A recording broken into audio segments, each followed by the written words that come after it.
International monetary fund ने पाकिस्तान में corruption और गवर्नेंस के इश्यूज़ के ऊपर एक रिपोर्ट जारी की और उस रिपोर्ट के अंदर उन्होंने हाई प्रोफाइल करप्शन केसेस का तज़किरा किया है। शुगर जो बहुत बड़ा पाकिस्तान में हर दूसरे तीसरे साल स्कैंडल आता है, तो पीटीआई के दौर के अंदर जो शुगर स्कैंडल था उसको उन्होंने काफ़ी डिटेल से हाईलाइट किया। लेकिन सेम उस केस का जो एक्शन रिप्ले था अभी हाल ही में पिछले साल पाकिस्तान में हुआ है और इसी हुकूमत ने वो तमाम इक़दाम किए हैं उसी तरीके से जैसे पीटीआई ने किए थे। तो पाकिस्तान में जो शुगर मिलर्स हैं वो इतने पावरफुल हैं कि किसी भी हुकूमत के काबू से बाहर हैं। लेकिन ये शुगर मिल्स की एक कहानी है, 186 सफ़े की रिपोर्ट है। तो उसने एक्चुअली में पाकिस्तान में सुप्रीम कोर्ट ऑफ पाकिस्तान से लेकर SCCP, ministry of finance, SBP, जितने रेगुलेटर्स हैं सबको कवर किया, FBR को कवर किया और सब के अंदर जो पुअर गवर्नेंस और करप्ट प्रैक्टिसेस के इश्यूज है उसको हाईलाइट किया। तो किसी ज़माने में जो स्टेट बैंक ऑफ पाकिस्तान की ऑटोनॉमी के ऊपर इंटरनेशनल मॉनेटरी फंड जब आता था तो अपनी रिपोर्ट्स के अंदर पहले हाईलाइट किया करते थे इशूज़, फिर उसको स्ट्रक्चरल रिफॉर्म्स के अंदर उन्होंने इश्यूज़ को शामिल करना शुरू कर दिया। फिर ऑटोनॉमी की एक ऐसी स्टेज आई कि उन्होंने कहा कि आप पूरा SBP का जो लॉ है उसको अमेंड करेंगे क्योंकि आप लोग उसके अंदर मुदाखलत से बाज नहीं आते हैं, तो इसकी पूरी कंप्लीट ऑटोनॉमी होनी चाहिए, उसकी ट्रांसपेरेंसी होनी चाहिए। वो स्टेज भी आई कि फिर जो स्टेट बैंक ऑफ पाकिस्तान है वो इस वक्त मिनिस्ट्री ऑफ फाइनेंस के काबू में कम है और IMF के काबू में ज़्यादा है। मुकम्मल तौर पर उन्होंने कहा ऑटोनॉमी होनी चाहिए, लेकिन अभी भी वो सेटिस्फाइड नहीं है।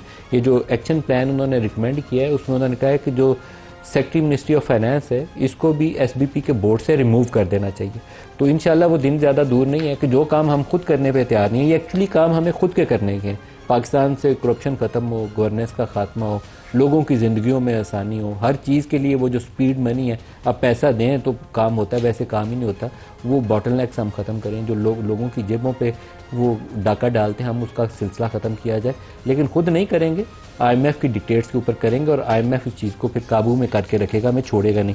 और वो pendency of cases supreme court से लेकर जो उसकी ये जो कमर्शियल केसेस की बैकलॉग है उसके रिजॉल्व होने तक हर इशू को ये रिपोर्ट कवर कर रही है। तो क्या ये इशू हम खुद कवर करने पे आमादा नहीं है हम एक्चुअली, इसीलिए फिर कोई वर्ल्ड बैंक से या IMF से आता है और वो हमें आके बताता है कि आपको ये काम करना है। रिपोर्ट कहती है कि अगर ये करप्शन और गवर्नेंस को हम बेहतर कर लें तो अगर 1% पॉइंट कमी आती है करप्शन परसेप्शन इंडेक्स में तो 4% पाकिस्तान में इन्वेस्टमेंट बढ़ सकती है। इसी तरीके से ये रिपोर्ट कहती है कि अगर हम ये करप्शन को नीचे ले जाएं तो अगले 5 सालों में पाकिस्तान में 5 से 6.5% GDP ग्रोथ में ऐड हो सकता है। जो वो मेजर्स बता रहे हैं वो कहते हैं कि NAB जो है उसकी इंडिपेंडेंस बढ़ाएं, इसकी इफेक्टिवनेस बढ़ाएं और हाई लेवल जो करप्शन है इसके खिलाफ जो कार्रवाइयाँ इन्वेस्टिगेट करने की जो पावर्स हैं उसको स्ट्रेंथन करें, जो अपॉइंटमेंट का प्रोसीजर है उसके अंदर शफाफियत लाएं। इसके अलावा वो कहते हैं कि इंफॉर्मेशन शेयरिंग और जो एक्सेस टू इन्फॉर्मेशन है उसको ठीक करें। NAB और एंटी करप्शन बॉडीज़ और FBR इनके दरमियान में और ऑडिटर जनरल ऑफ पाकिस्तान इनके दरमियान में रवाबित को बढ़ाया जाए।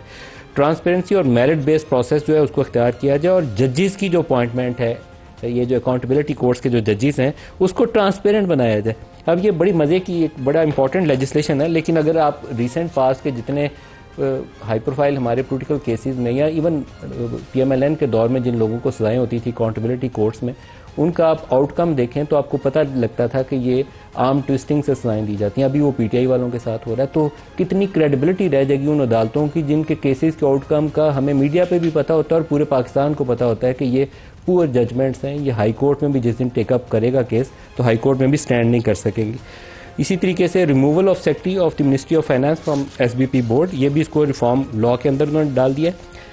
SIFC उन्होंने कौन सी कंसेशन दी, किस लॉ के तहत दी और उसकी आउटकम क्या है, कौन सी डील और उसके नतीजे में कितनी इन्वेस्टमेंट आई, उसके ऊपर उन्होंने कहा पूरी रिपोर्ट छापें और इसको पब्लिक करें। जो मेंबरान असम्बली को हुकूमत दे देती है कि 2.5 अरब के प्रोजेक्ट 50 करोड़ के प्रोजेक्ट तुम ले लो, वो उन्होंने कहा PSDP प्रोसेस का हिस्सा डालें क्योंकि ये पॉलिटिकल ब्राइब के काम आता है। तो उन्होंने कहा आप इसको PSDP का हिस्सा बनाएं ताकि ये सारे पूरे पाकिस्तान को पता चले। रियल एस्टेट सेक्टर की वल्नरेबिलिटी और उसके ज़रिए जो मनी लॉन्ड्रिंग की जाती है उसके ऊपर भी लेजिस्लेशन करने और उसको ट्रांसपेरेंट बनाने के लिए लॉज बनाए जाएंगे और इसको उस पूरे रिफॉर्म प्रोसेस का हिस्सा बनाया जाएगा। इस तरह की बेशुमार ये पूरी रिपोर्ट है जिसमें बेशुमार इस तरह के इक़दाम हैं।